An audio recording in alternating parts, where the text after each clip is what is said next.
अस्सलाम वालेकुम रहमतुल्लाहि व बरकात। अल्लाह के नाम से शुरू जो बड़ा कृपालु और अत्यंत दयावान है।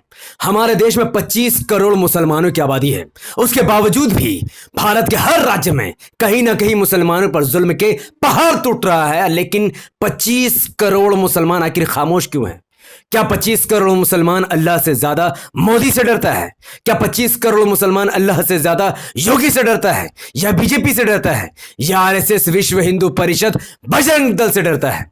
मैं ये बात उकसाने या भड़काने के लिए नहीं कह रहा, बल्कि यह बात इसलिए कह रहा हूं क्योंकि हल्द्वानी में जहां पर दंगा हुआ, मुसलमानों के घरों और मकानों को जलाया गया, अब उसी हल्द्वानी से दिल दहला देने वाली खबर है कि उस हल्द्वानी में वहां की रहने वाली मुस्लिम महिलाओं के साथ हिंदुत्व संगठन के लोग नहीं बल्कि उत्तराखंड की पुलिस दुर्व्यवहार कर रही है, औरतों के साथ छेड़खानी कर रही है, नाबालिग लड़कियों के साथ छेड़खानी की खबर आ रही है। और यह बात हवा हवाई नहीं है, यह पूरा वीडियो, यह सबूत मैं आपके सामने दिखाई देता हूं ताकि आपको समझ में आए कि यह चल क्या रहा है और हम लोगों के पास इसके बारे में ऑप्शंस क्या है। मैं मुँह पीट रही थी और ये भी उसको बाहर ले जाकर डंडे मारे मर्द वालों ने, उन्होंने आदमियों ने इसके हाँ ये इस जगह पे मारा, ये सब जगह पे इसकी और ये क्या ना बाहर ले गए। मैं कह रही हूँ मेरी बच्ची छोटी है, मत ले जाओ बाहर को। उसको ले गए, बोले कि क्या ना ये तू बता तूने पत्थर मारा। ये बोली मैं कहाँ से पत्थर मालूम, 4 ले गए। अब बताइए, पीट रही थी और ये भी हम सब जानते हैं कि हल्द्वानी में हुई दुर्घटना किस तरीके से प्रशासन ने जबरदस्ती भारतीय जनता पार्टी की सरकार, उनके डीएम और उनके पुलिस ने कोर्ट के ऑर्डर को अनदेखा करते हुए एक मदरसे को तोड़कर शहीद कर दिया।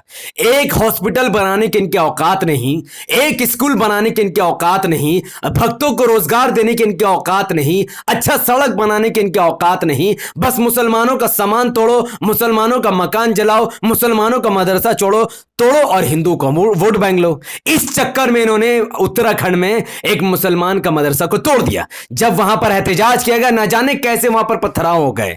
हर व्यक्ति जानता है कि मुसलमान पत्थर नहीं मारता, पुलिस वाले हो या फिर कोई हिंदू संगठन के लोग हो, चाहे जो भी हो, ये लोग खुद पत्थर मारते फिर मुसलमान को फंसाते हैं। चलो, तुमने अगर पत्थर मारते हुए देखा है, अगर एक मुसलमान ने भी पत्थर मारा है, तुम्हारे पास वीडियो में सबूत है, तुम्हारे पास फोटो है, तो तुम उसे सजा दो कानून के दायरे में रहकर। लेकिन तुम मुस्लिम घरों में घुसकर मुस्लिम औरतों के साथ तुम घसीटा घसीटी कैसे कर सकते हो, उनका अपमान कैसे कर सकते हो, उनके बदन पर हाथ कैसे दे सकते हो, और जबरदस्ती तुम उनसे कैसे उगलवा सकते हो, जबकि इस देश में 25 करोड़ मुसलमानों की आबादी है। क्या देश के 25 करोड़ मुसलमानों को चुल्लू भर पानी में डूब नहीं मरना चाहिए? क्या इस देश के मुसलमानों को यह समझ नहीं है कि इस देश, क्या पूरी दुनिया में एक मुसलमान के साथ भी अगर गलत होता है तो पूरी दुनिया के मुसलमान को उसके तकलीफ को महसूस करने की जरूरत है। अगर उनको इनकी तकलीफ महसूस नहीं होती तो आप मुसलमान ही नहीं है। मुझे कोई परवाह नहीं है अगर मैं अरेस्ट हो जाऊं, और मुझे कोई परवाह नहीं है कि मेरा चैनल बर्बाद हो जाए, लेकिन सच दिखाना जरूरी है क्योंकि पानी अब सर के ऊपर से जा रहा है। एक और केस है, इससे खतरनाक केस है। जब आप सुनोगे तो आपको समझ में आएगा कि कैसे मुस्लिम लड़कियों के साथ आज इस देश में, हमारे देश में छेड़छाड़ करना कितना आसान हो चुका है। और इस छेड़छाड़ के चक्कर में सबसे ज्यादा अगर कोई भुगत रहा है तो हमारे देश की मुस्लिम महिला है। इस महिला की बात सुनिए ताकि आपको समझ में आए। छात्रा हूँ। अच्छा, न्यूज कवरेज के लिए बुलाया था, क्या है पूरा मामला?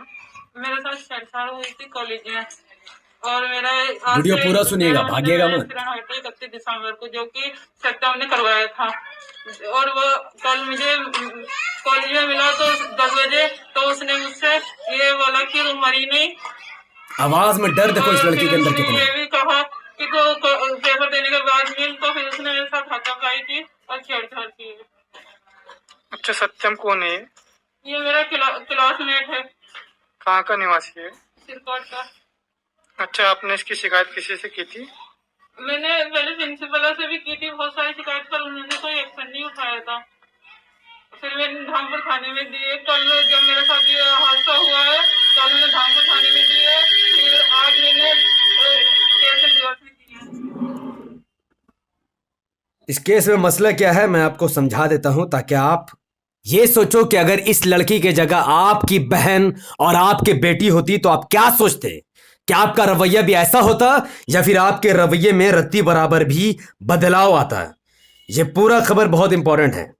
यह खबर RMS कॉलेज का है, बिजनौर का है, उत्तर प्रदेश का है। कॉलेज गई मुस्लिम लड़की से सत्यम नामक लड़के ने छेड़छाड़ की। जब उस मुस्लिम लड़की ने उसका विरोध किया तो उस लड़की की विरोध करने की वजह से उस लड़की की उंगली ही तोड़ दी। छात्रा का आरोप है कि पुलिस ने सत्यम के खिलाफ कोई कार्रवाई नहीं की, जबकि छात्रा ने उसकी शिकायत प्रिंसिपल से की तो प्रिंसिपल ने भी उसे ही डांट दिया।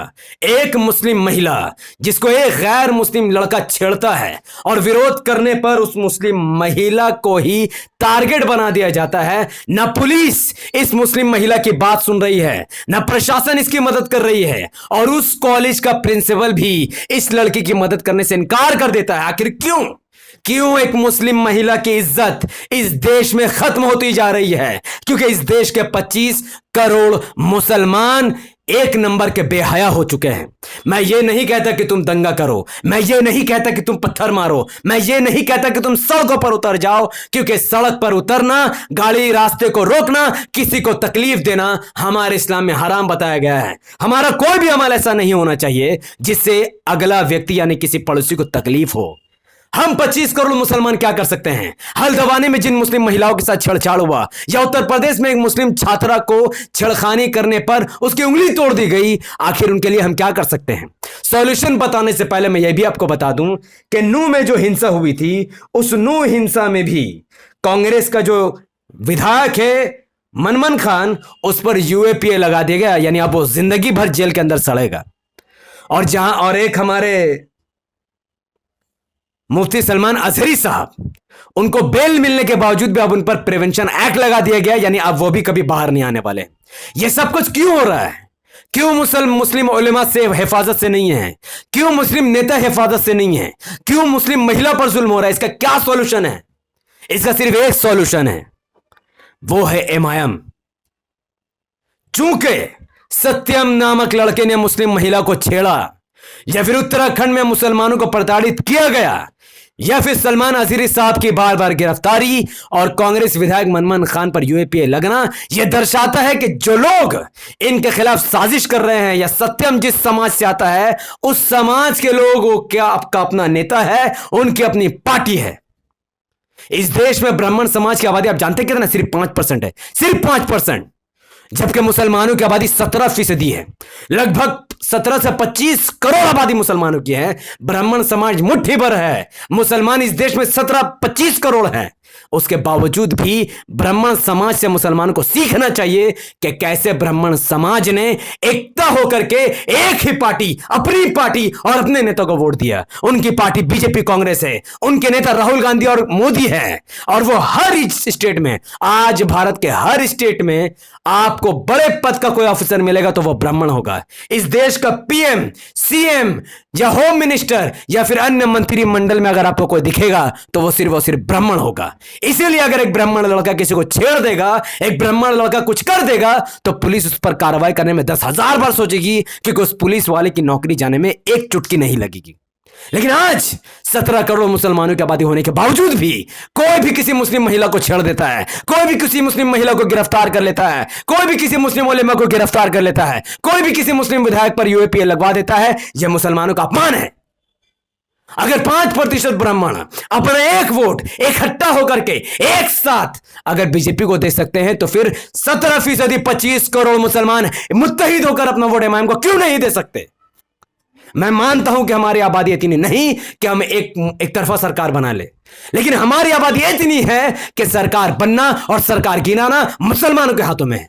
अगर इस देश का 25 करोड़ मुसलमान MIM को अपना वोट कर दे, वैसे साहब को अपने नेता मान ले, तो 50 मेंबर ऑफ पार्लियामेंट की सीटें MIM जीत सकती है। अब यकीन मानिए, जिस पार्टी के पास 50 सांसद हो और पूरे भारत में हर राज्य में अगर मुसलमान MIM को वोट करे तो 400 विधायक MIM जीत सकती है। तो जिस पार्टी के पास 50 सांसद हो, जिस पार्टी के पास 400 विधायक हो, क्या MIM के इतने पावरफुल रहने के बाद किसी मुस्लिम महिला को कोई छेड़ सकता है? क्या सत्यम नामी लड़का किसी मुस्लिम महिला को छेड़ सकेगा? क्या मौलाना सलमान अजहरी साहब को गिरफ्तार कर सकेगा? क्या मनमोहन खान जैसे मुस्लिम नेता को यूएपीए लग सकेगा? क्या हल्द्वानी में मुस्लिम महिलाओं को घसीटा जाएगा? इसका जवाब आप भी जानते हैं।